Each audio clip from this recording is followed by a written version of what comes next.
She stood by the door with her arms crossed, avoiding my eyes like I had done something unforgivable. I opened my arms for a simple hug, something we always shared before she left the house. But this time, she stepped back. "Not today," she said coldly, grabbing her purse and walking out without even glancing at me. The door closing behind her felt heavier than usual. I stood there confused, replaying the moment in my mind. There was no argument, no tension earlier in the day, nothing that explained her sudden distance. I tried to brush it off, thinking maybe she was stressed or tired, but a small ache sat in my chest. That hug wasn't just routine. It was our silent promise that no matter what, we were still connected. Hours passed before I heard the door open again. She came in rushing, her expression softened, not warm, but no longer icy. "I forgot my card," she muttered, searching around the table. She still didn't look at me, but I felt her presence differently this time, like she wasn't quite as closed off. I picked up the card from under her keys and held it out to her. She reached for it, expecting me just to hand it over, but I didn't let go immediately. For the first time that day, she finally looked at me. Her eyes carried something. Guilt? Hesitation? Fear? I wasn't sure, but it made my heart tighten. "You refused to hug me," I said quietly. The words surprised even me. I wasn't trying to accuse her. I just needed to understand. Her lips parted slightly, but she didn't answer. Instead, she looked away, her fingers still touching the card I hadn't released. In that moment, something clicked inside me.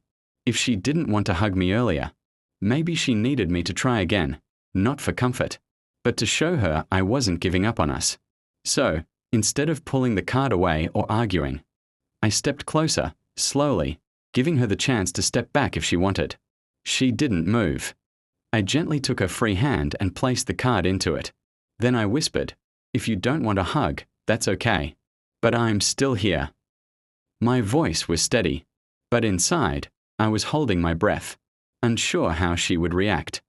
I wasn't expecting anything. I just wanted her to know she mattered. She blinked rapidly, like my calmness disarmed her. For a second, she looked so small, so unsure. I didn't mean to push you away," she finally said. "I just had a rough day and didn't want you to see me that way." Her voice cracked. I felt my heart soften completely. She had been hurting, not distant. Without thinking, I reached out again, but slower this time, gentler. "You don't have to hide from me," I said. She hesitated, then took a step forward on her own. This time, she wrapped her arms around me first. Her hug was tight, almost desperate, as if she'd been holding back the whole day.